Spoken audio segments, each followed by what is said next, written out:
আমার সাথে খুব সফট অ্যান্ড জেন্টাল, আর সিয়ামের সাথে খুব রাফ। আলভির স্ত্রী মারা যাবার পর মানে আত্মহত্যা করবার পর হঠাৎ করে অকারণে মানে আপনাদেরকে টেনে আনা হয়েছিল, এইটা কি আপনাদের পারিবারিক জীবনে কোনো ধরনের প্রভাব ফেলেছে কিনা? তুমি সবচেয়ে বেশি কাকে ভালোবাসো, আমাকে নাকি জায়ানকে?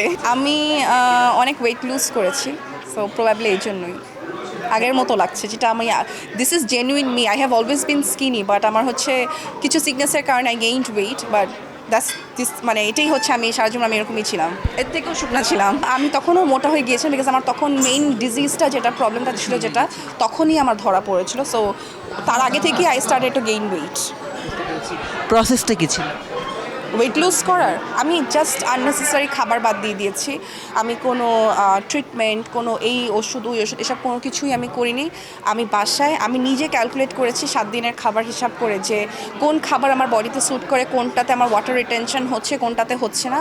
নিজে বিবেচনা করে নিজের ফুডের টাইমিং সেট করে কি খাবো করে আমি নিজেরটা সেট করেছি, বিকজ আমার বডি আসলে আমার থেকে ভালো কেউ বুঝবে না। ব্র্যান্ড প্রমোটিংয়ে ভালো করছেন, ও স্বপ্নের জায়গাতে পৌঁছতে পেরেছেন? স্বপ্নের জায়গাতে আমি বলবো না আমি পৌঁছাতে পারিনি, কারণ হচ্ছে যে আমি যেই মুহূর্তে আমি স্বপ্নের চূড়ায় যাবো সেই সময় I got pregnant and then I had my baby. তো আমি তখন আমার পুরো প্রায়োরিটি শিফট হয়ে গিয়ে আমার বাচ্চা হয়ে গেল, আমি পুরো ফ্যামিলি ওরিয়েন্টেড হয়ে গিয়েছি, আমি এখন অনেক কম কাজ করি। বাট আমি এখন আমার সবচেয়ে বড় স্বপ্ন যেটা ছিল নিজের একটা স্যালন হবে, তো এখন আমার নিজের স্যালন হয়েছে সোয়ে by Shamma shadows. So I go by the names Shamma shadows. এটা হচ্ছে উত্তরাতে 3 নম্বর সেক্টরে, রবীন্দ্র সরণি রোড, হাউস 51। প্রথমে বোনের বন্ধু ছিল, তারপরে প্রেমিক, তারপরে হলো গিয়ে হাজব্যান্ড, এই নানা জার্নি দেখলেন। মানুষটাকে কিভাবে আবিষ্কার করলেন আসলে বিভিন্ন স্টেজে? আমি বিভিন্ন স্টেজে বিভিন্নভাবে I fail in love with him again and again. এক একটা ফেজের এক একটা, প্রথম একদম ছোট বয়সের একটা জিনিস, তখন তো ভালোবাসা নাকি ইনফ্যাচুয়েশন এটা বুঝে ওঠার সময়টা থাকে না, তো সেটা একটা স্টেজ গিয়েছে। অ্যান্ড দেন বিয়ের আগের সময়টা আমি অন্যভাবে প্রেমে পড়েছি, বিয়ের পর আমি আরও অন্যভাবে প্রেমে পড়েছি। আর স্পেশালি আমার বাচ্চা হওয়ার পর আমার কাছে মনে হচ্ছে আমি একটা ডিফারেন্ট মানুষকে পেয়েছি, একটা ডিফারেন্ট জীবনসঙ্গীকে পেয়েছি, স্পেশালি এক বাবা হিসাবে অন্য ধরনের মানুষ। জঙ্গলি, আবার এই রিসেন্টলি রাক্ষসের যে তাণ্ডব আমরা দেখছি মানে স্ক্রিনে, কি ফলো করেছিল উনি যে এইরকম একটা দানবীয় রূপে স্টেজে মানে পর্দায় আসতে পেরেছেন? ওর যেরকম ও একজন অভিনেতা, ওর কাজই এটা, একই সময় এক এক রূপ ধারণ করা, একই সময় এক একটা জিনিস হওয়া, তো সেভাবেই ওটা করা। আর হচ্ছে যে এই ট্রানজেকশনগুলো আসলে আমি দেখতে দেখতে অভ্যস্ত, তো আমার কাছে নতুন কিছু মনে হয় না, আমার কাছে মনে হয় সেই চিরচেনা জিনিসই। এই স্ট্রাগলগুলো, এই জিনিসগুলো এটা সবসময় দেখে আসে, এই কারণে আমার কাছে এখন ডিফারেন্ট কিছুই মনে হয় না, কঠিন কিছুই মনে হয় না, টু বি অনেস্ট।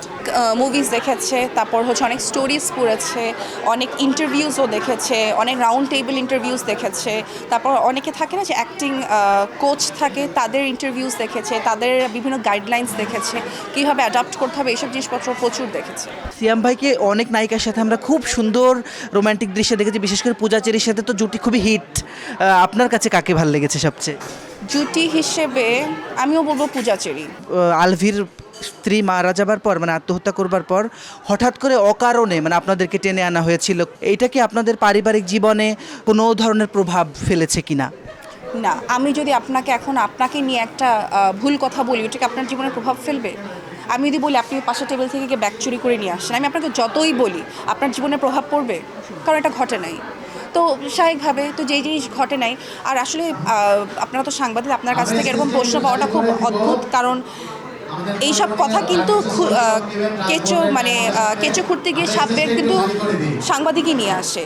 কোনো সাংবাদিক কিন্তু এখন পর্যন্ত কিছু বের করে নিয়ে আসতে পারে নাই। আমি শিওর যারা আপনারা বিনোদন জগতে আছেন, আপনারা নিজেরাও এটার পর হয়তো খুঁজেছেন যে কিছু ক্লু পাই কি না। তো এটা আসলে মানে এটা নিয়ে কথা বলার আসলে আমার কিছুই নেই। গণমাধ্যম তো তখনই লিখবে যখন তার হাতে কিছু থাকবে। তা আমি যদি এইসব আলতু ফালতু মানুষজনের কথা আমি গায়ে লাগাতে থাকি, আমি বেঁচে থাকতে পারবো? কেউ বেঁচে থাকতে পারবে না। এবং সোশ্যাল মিডিয়া এমন একটা জায়গা, ধরুন আপনি কাউকে চাচ্ছেন যে সে মানসিকভাবে অসুস্থ হয়ে পড়ুক বা সে কোনো একটা খারাপ পথে চলে যাক, সোশ্যাল মিডিয়া কিন্তু একটা জায়গা যেখানে কিন্তু আপনি সরাসরি হত্যা না করে একটা মানুষকে হত্যা করে ফেলতে পারবেন, বা আপনি একটা সরাসরি কাউকে মানসিকভাবে বিকারগ্রস্ত না করে কিন্তু আপনি করে ফেলতে পারবেন ওই সোশ্যাল মিডিয়ার মাধ্যমে। এবং এই পাওয়ারটা আমি দেখেছি যে আমাদের এই সময়ে ছেলে মেয়ে উভয় সবার মধ্যে এই জিনিসটা আছে, এবং তারা খুব চায় নোংরা বিনোদন পেতে, তারা খুব চায় অন্যের কষ্ট থেকে বিনোদন নিতে, সেই কষ্ট তাদের জীবনে কাউকে ভালো দেখতে চায় না, সেই কষ্টের উপস্থিতিটা কি তাদের জীবনে আছে নাকি এটা তারা জানে না, কিন্তু ওই কষ্টটাকে তারা ইনবিল্ট করবে, তারা ওইটা ঢুকিয়ে বোঝাবে যে ওর জীবনে এই কষ্ট আছে, এটা দেখে আমি আনন্দ নিব। নিজের লাইফ নিয়ে আসলে কোথায় যাওয়ার ইচ্ছা? তো ছোটোবেলা থেকে আমার স্যালনের খুব, হ্যাঁ এটা ছিল ছোটোবেলা থেকে। আমার আরেকটা খুব শখ ছিল, সেটা হচ্ছে আমি নিউজ প্রেজেন্টার হিসাবে করব।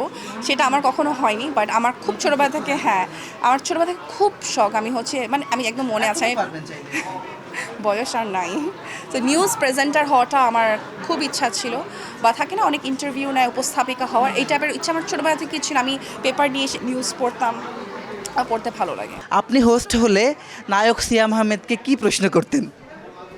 তুমি সবচেয়ে বেশি কাকে ভালোবাসো, আমাকে নাকি জাইনকে? আমার নামই বলবে যে জেইন নাকি আমি, ও আমার নামই বলবে। আমার সাথে আর ওর বাবার সাথে পুরো দুই ধরনের বন্ডিং। আমার সাথে খুব সফট, আমাকে ধরবে, আদর করবে, আর ওর বাবার সাথে খুব ওয়াইল্ড, মানে মারামারি করবে, চুল টেনে নিবে, চুল ধরে ঝুলে পড়বে, দাড়ি ধরে ঝুলে পড়বে, গা বেয়ে উঠে যাবে। সো দুইজনের সাথে বন্ডিং দুই ধরনের, একজনের সাথে খুব সফট অ্যান্ড জেন্টাল, আর আমার সাথে খুব সফট অ্যান্ড জেন্টাল, আর সিয়ামের সাথে খুব রাফ রুড। জোড়া ভ্রু, এটা সিয়াম ভাই পছন্দ করে নিশ্চয়ই।